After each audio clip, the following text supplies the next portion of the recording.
Put it in it.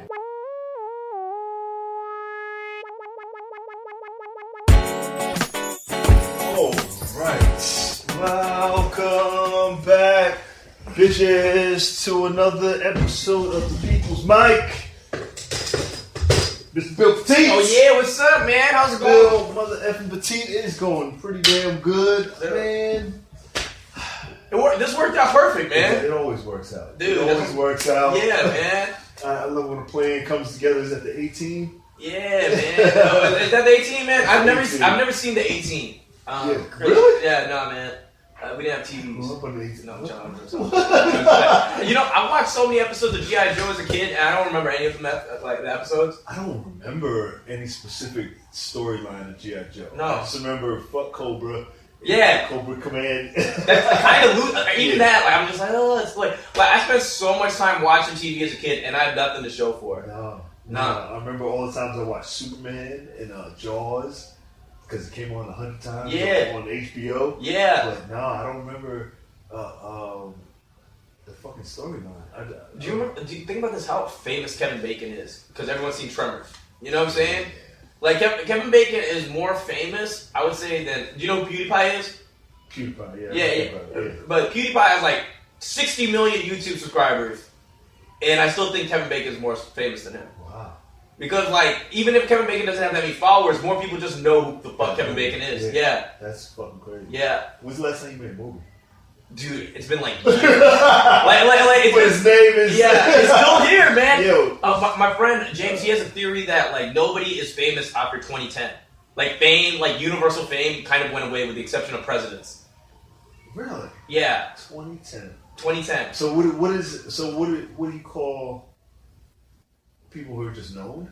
They're just celebrity? Well, so, like, you can have, like, there's so many people with, like, 19 and 30 million followers, right? Yeah. That nobody has any idea, like, who they are. Uh-huh. Yeah, but in a niche, they have, like, it's like, what? Yeah, they have, like, a huge following. Like, people, like, selling their souls to know them, and, like, you wouldn't know who they are. I wouldn't know who they are. You walk right past them. Walk right past them all the time. So I think the whole concept, even, like, comics. Mm-hmm. Comics that blew up. Mm-hmm. Like, Hannibal, like, is known to people who like comedy. Yeah. But Hannibal's, like, not famous. No. You know, I think the last chance of being famous is probably the movies. And people are stopping to watch those. Are they stopping or transition? I think the movies... I don't think movies have the same effect on the nation that they used to. I think everybody used to see the same movies. Mm-hmm. Now, like, you got the Netflix thing. I think people watch the same shows, but I haven't watched Stranger Things. Have you? Yeah, I watched Stranger Things. Do you know any of those actors' names? They're all kids. No. Fuck, the mom. See, exactly. Yeah. The what? She stole something a while ago. Now I want to say her name. I'll prove you wrong. Fuck that. No, I mean, I'm like, so like... Yeah, the mom is probably the most famous person on that show. Yeah, I mean, Paul Reiser's on there from Mad About You. Paul Reiser. I know Paul Reiser. Yeah, apparently. Apparently that's one of the things. Really? Yeah. Nah. Damn. Okay, yeah, you're right. You're right. All the kids are the main points. Yeah. You don't know. Even any Netflix It show. don't have to be anymore. Now it's just about the story. It's just about the story. Yeah, we need more content. Yeah. There's so much content we can't even build a connection or even an obsession with people. No. Like I was on this like love forum yesterday where I was talking about the problem with dating in New York is that number one, the paradox of choice. You have so many options, right, that you literally cannot help but make the wrong choice. Like think about this as a multiple choice test. And you have like 600, like the average girl has like, let's say, thousands of options that she could be aware of instantly. How is she going to make the right decision on the dude that she's supposed to be with? Right? Like, you know what I'm saying? Like, even if you cancel out like 50 of them. You're so like you said, it's too many. So how does she make a decision? This is the thing, is she uses girls, my theory is girls crave what I call basicness. So since there's a multitude of options, they use, I'll just go with a basic option because you can't really go wrong with something that's basic because everyone's doing it. Yeah. So like everybody thinks that being unique actually helps you in the dating realm. I think sometimes it does, but more often than not, people just want something that's ordinary, so they don't want to stand out too much because it's scary. It's scary to fucking stand out. Timing, right? Yeah. Timing. What do you mean by timing? Place, right time? I think the context. So I have this entire. Like she's horny and you just happen to show up. And there's nobody there. I have this theory. It's called being attractive. You can be attractive, but unacceptable. Yeah. Okay, and but the context is what changes you from being acceptable to unacceptable. So let's say she finds you super attractive, Jimmy, and you approach her, but the only thing is she's doing surgery at that moment. Yeah. No matter if she believes that you guys are fucking soulmates, she's gonna reject you. Absolutely. And a lot of guys have that problem is that they think like, I'm attractive. Yeah. Why is she saying no to me? Yeah. Well, she's saying no to the context, right? And sometimes the context has history to do with it, racism, all this other stuff. So, like, I've lived all over the world, and how attractive I am is based on, like, sometimes the racism of the city. Yeah. You know, like, a city's super fucking racist, I'm not gonna do well. Yeah. You know, New York, it's great. You know, Sweden, amazing. You know, and it's a little racist. No, after the H&M thing. Yeah. No, they're so not racist. Well, that's Sweden. Yeah, they don't care. They don't think. The mob doesn't care. Well, this is the thing: is that they're so not racist that they did the ad. Do you get that? Like they would never associate black people with being monkeys. It's the fact that they associate kids with being monkeys, which is actually a universally thing. It's just they're tone deaf. Whenever they came to America, where we have this pre-existing history. Absolutely. But one of the things that bothers me is that I think in the black community, we need to stop conflating ourselves with monkeys, period. It's like, like that's us doing that. Yeah. Like, you know, like someone wants to say like, oh, like, then they're fucking ignorant. But like, so to me, I think that conflation needs to stop. I don't believe I'm a monkey. Do you believe? No. So why would you get all... It's like monkeys. I used to love monkeys. Yeah. It was like, oh, you can't like monkeys because... Yeah. Yeah, it's weird, man, and it's weird. We've talked about this before. It's like there's expectations, like, you know, like let's say there's something that actually doesn't bother you, but then all of a sudden, are you black? Yeah. Are you fucking? You're not. Yeah. Are you in? Are you in? Yeah. You hate like I hate. Yeah, man. Like this, like the thing is like, so I have like a lot of like, so I think that cops need to, the police relationship with the black community needs to change, but at the same time, I'm like, do I think BLM is good for race relations in America? Fuck no. I think the movement idea that we matter as people, yes. Do I think the movement itself? No. It's promoting just more fucking racism and more separatism and more this and you are other and we are separate. If you think about it, the problem is that we're all looking for how we're different instead of the fucking 99.9999% how we're the same. And we're so focused on these differences, even politically. Like, even if you talk to a Trump supporter or whatever like that, I have Trump supporter friends. I can still have, like, commonality with them, even though I think most of their ideas are stupid. Right? Even if they're like, oh, man, you know, we don't want any Mexicans crossing our fucking borders. We don't want, like, you know, blah, blah, blah. They're rapists, they're murderers. Well, like, dude, this is the thing. I hate rapists and murderers, too. Do you hate rapists and murderers, Jimmy? Are you sure? That wasn't convincing. No, actually. No, pretty good.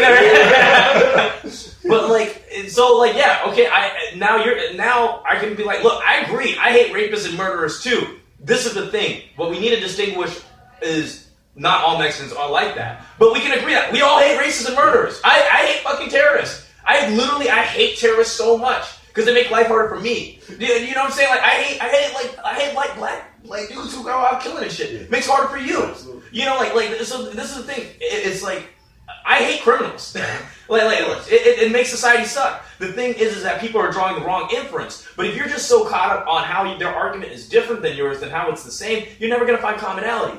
You're never going to be like, look, this is where we share something. We both hate criminals. Now you think the criminality is caused by something about somebody's looks, and I can just be like, I agree that I hate criminals. Let's talk about this other things. You're not going to get all racists. Most racists are fucking stupid, you know. But you will like change some of you will have more commonality. There's going to be more dialogue, and you're going to realize that the separation is completely a goddamn fucking illusion. You know, we're all people, and we all have dreams and aspirations and shit. And yeah, so that's it. Build between 2032. Did you work out today? Yeah. You had pre-workout today? I stopped taking it because I was getting like heart palpitations. What do you use? I was using C4. C4. Yeah, it's fucking the fuck with you. Yeah, man, but I love it, man. Like I sometimes whenever I'm getting real tired, this is probably the worst thing to do. I don't advise this to anybody, but like I'm tired and like some girl's like, "Hey, you want to go out tonight?" Blah blah. I'm just like down the hatch and then like go party. Wow, that's so bad for your heart. Yeah, that's like just take a scoop and straight to the dome. I don't mix it with anything. What the fuck? I think it's just because it's like it's like this rush. It's like you take the scoop and you put it in there. You're like, you get the niacin rush in your hands. And you're like, oh,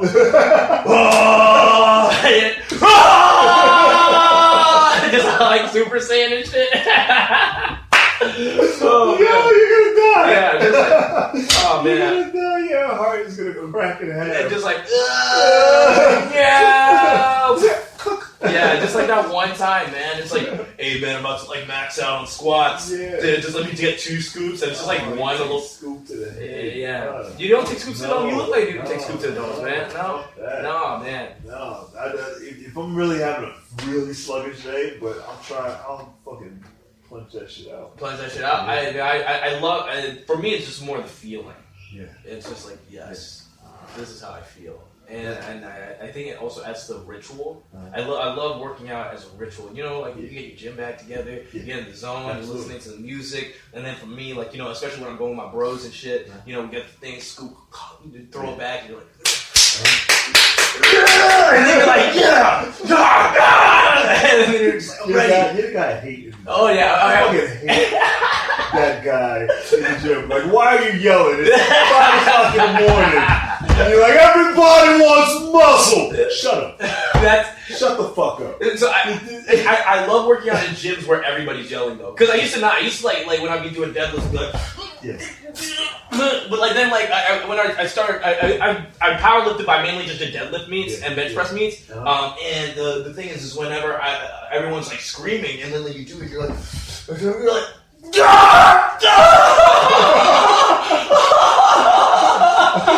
I wish my dad loved me. Just drop the fucking weight. Oh man. But like, and then you scream at a gym, and I used to, you know, Metroflex gym. Metroflex. Yeah. So I worked out in the Dallas one, and it's completely like that bro culture, like all the like belts have teeth marks on it and shit like that, and just like chains and shit. So you have no problem like screaming, and like I'm gonna tell you, like screaming feels so good, like because like. We have all these impulses to scream all the time, but we don't because we're all genetically the people who couldn't control their screaming never fucked because they were like, no, this guy's screaming all the time. The girls got weirded out, but we still have those impulses, and whenever we let out the impulse to scream, it actually releases a lot of hormones because number one, the main hormone it releases is testosterone. Because our brain regulates how much testosterone is emitted based on the dominance hierarchy we're in. Have you ever done a show, this is probably when you were like earlier in stand-up, where there's like some big hitter on the lineup, and for some reason you just like your voice didn't sound as on point. You're like a little bit more meek. But then you do this mic and you're all alpha because you know this is your mic. But like and your brain is actually regulating the testosterone because it's like, oh, there's a more high status person in here. I can't be too alpha. It might threaten him and he might kill me because that's how it used to work in tribes and stuff. But like whenever you scream, what you're telling your brain is, I have so much status in here that I can fucking scream and no one's gonna do shit. And that used to be a death thing. If you were just fucking weird and just talking loud, like, they killed you, bro. They fucking killed you. Like, that's the reason why people want so hard to fit in is because it used to be motherfucking life or death. That's it. You didn't fit in, like, no one wanted you. Like, no, they'll kill you. They'll kill you. And that's a scary thing. That's why a lot of people are scared of doing stand-up. Because stand-up, when you give a public speech, you don't know that people don't like what you're saying. You might feel like you're bombing, but you don't know. That's true. With stand-up, you are mathematically certain that you're bombing. And not only are you certain, everybody else in the room is certain that you're bombing. And so that awareness of how much of the out-group you are scares the shit out of people. But here's the thing is that there's actually no more high-status thing that you can do and no more valuable thing that you can do is offer fun. So after we have food and water settled, fun is the highest commodity that you can offer. Why do people spend money, go on private jets, go jet skiing, blah, blah, blah? They're just trying to have fun. If you can literally become fun on demand, people love you, right? Like, because you become like a fucking drug, right? People are like, oh my God, I want this fucking person around because I feel so goddamn good around them. Yeah. I noticed there was no fun scene on The Walking Dead. You know what I'm saying? It's all survival. It's all fighting. Yeah. There's no scene where Rick pulls out a guitar and is like, it's just You can't. You know. You can't. I'm literally. I almost died. I got what's it called in Wyoming. I don't know why I was thinking about that the other day. They don't have fun. You can't because don't kill it. Your brain is just like, I need to stay alive. Yeah. You know, like and what's up, Brad? This is the podcast before the mic. Oh, you didn't know. Hi. How are you? Say your name. Paige. Hi, Paige. How are you doing? Josh. And then Jeff. Mother I effing fell McBride. off for a while. So now I'm back. Where you were going? I was gone for a while. Going for a while, now you're back again? Yeah, not quite Chappelle, but That's okay. That's fine. Yeah, man. I think like fun though is like really important. Absolutely. And it's really actually difficult for people to give themselves permission to have fun. And a lot of motherfuckers come up here and they can't have fun. Yeah. And like this is the thing is like the biggest difference I noticed between indie scene comics and club comics. Club comics have more fun on stage than indie scene comics. The indie scene comics, everyone's like, how do I fucking say this joke right so and so thinks I'm funny in the fucking open mic scene, and they'll like high five me sometimes. I was like, dude, because you can't have fun when you're worried about status. Because literally fun is kind of like a Zen thing where you're brought into the moment, where you're just like here, like we're both here right now, you know, and like that's why the gym is so much fun because you're just there, right? But if you're in the gym, like a lot of people, the reason why they go to like Planet Fitness and shit is because they're so worried that other people are thinking about them in a bigger gym where like there might be like sexy people that they literally cannot enjoy themselves because they feel so low status in the gym, and so. Everyone always complains that they have like anxiety, like that's like what I have anxiety. What they really have is status anxiety, and it's like a really big problem where everyone's constantly worried about their status because it's not clearly defined anymore. It used to be like, yo, if I was a fucking slave, I was a slave for fucking life. I'm not worried about like, hey man, how slavey am I? Yeah. You're just a fucking slave, you know? And you're not gonna move up. You're not gonna, oh man, I'm gonna slave so hard that I'm gonna get promotion to fucking sharecropper. That's not like that wasn't it. And like in medieval times, there was the king, the lord's peasant. That's all you fucking were. Now we know that you can go from nothing to something, right? And there's ability to go up in society, and it's not clearly ordained, and you can lose everything. And so everybody's worried about losing stuff and hypothetical worries of other people's conception of who they are and where they rank in this Byzantine kind of pyramid that we have in our society. But it matters, but it doesn't. Because I want to have status, right? Because status literally gets you acceptance to other things. Like literally what we crave is acceptance into rooms that we don't think we can get accepted to. That's why people want to get asked at clubs. Because the more rooms you can be accepted into, more that says about you that you're a valuable person. Right? And we actually just don't know that. We do not know that we have value. And the thing is, the real thing is that we're all worthless, but actually very valuable things at the same time. We're all worthless because nothing means anything. But we're very valuable in the fact that we are probably the rarest event that ever happened in the universe. And there were so many concurrent events that had to happen in order for our existence to manifest itself. It's absolutely like the fact that we exist is the probability is a number so close to zero, it should scare us, you know. And so it's like that. I think that we just need to really take a moment to appreciate that. We get out all that sperm, and that's amazing, you know. That's amazing. I'm curious how long I could just let him talk. Yeah, I was wondering. I was just testing myself. I was just testing myself to see how long it's going to take him to take a break. And just let him crack. I felt that, so I just kept like breathing in through my nose. I have this I'm not even going to try to jump in. I have no question. Wait, you did circular breathing for monologuing? Yeah, dude. I was like, I'm talking about getting in the moment, baby. Oh man, talking is a Zen activity for me, man. It distracts me from myself, and like you just get in there. Jumping from word to word. Yeah, man. I don't even know how I was gonna finish any of those sentences. I was like, oh shit, like. Listen, let's let him go. Yeah. See where. But it also makes me think about like stand-up sometimes. Like you fucking had this like the funniest shit you ever say is in motherfucking like a conversation or whatever. Yet you can sit with a fucking pen and a pad for like a goddamn fucking hour, and all you write is just garbage shit. Yeah. But then like I realized like Osho has this quote. Do you write a lot? So I used to write all the fucking time, and then I. Then more emotion now? What? Is more emotion? Well, I have all the material. Like I have like more material that I know what to do with. That's been in the show and everything like that, and like gotten good reviews. So I'm not trying to like write all that. I'm just trying to get more me on stage, and then eventually I want to integrate that new version of me into, because I had this like, I really like Drew Michael. Drew Michael's like my favorite comic, and I felt myself like mimicking his style for a bit whenever I was on. Drew Michael, what reference? So SNL, Comedy Central half hour, is just really funny dude. He had a comedy album called Funny to Death, and it just. Yeah, I mean, he's really good. But like the thing is, I don't watch stand-ups anymore except for Chappelle because I see myself if I really like it, trying to be like them, and it's like I want to forget all that shit because I'm a funny dude in life, and I kind of want to learn how. I listen to things to write to, like you listen to jazz to get inspired to. Like I don't listen for the jokes. I listen for the energy. Exactly, you know? the feeling. That feel translate into what you write.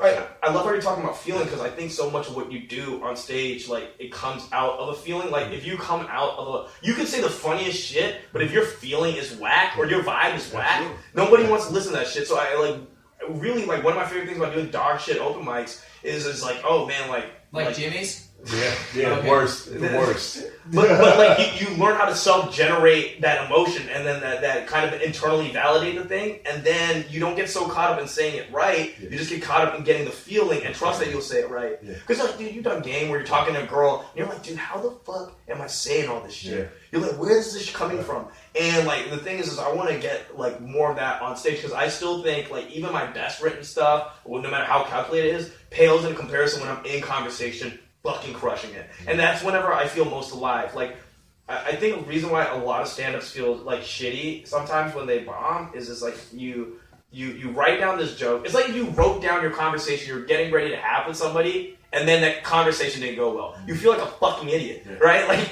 but if you just go up and you learn how to like maneuver the thing and you can jump off the tracks and do it, and you end up being much more creative than you usually be. Like Osho says that we can't be creative. To be creative, it requires a relaxed mind. And I completely agree that when you're always draining, like, why is this funny, man? Like, why don't they fucking like it, dude? They don't appreciate me. They don't fucking appreciate, dude. How the fuck are they getting booked? They aren't funny, man. I saw a bomb last week, goddammit. Like, and it's like, dude. Why worry about somebody else? Exactly, man. Worry about you. Just get in your thing, man. Like, one of the things I made when I came out here, I was like, I'm gonna get in clubs and I'm gonna stay out of basically the getting into the mic scene because I just don't like the mic hierarchy shit. It just is the same shit in Chicago, and it's just like a lot of people, and it's just heavy. And I was just like, why? Like, I'm gonna go. You have a mic like all that week. Do enough to work on your exactly, and then just before I used to be like, I need 7 a day. I need 10 a day. You say the same shit, man. And then it's like, nah, you don't need that. I do these mics just so I can get enough touches. Exactly. The energy, and then I'm good. Then you just get sharp. Some more, get sharp. Work on shit. Exactly, man. And collect it. Collect it.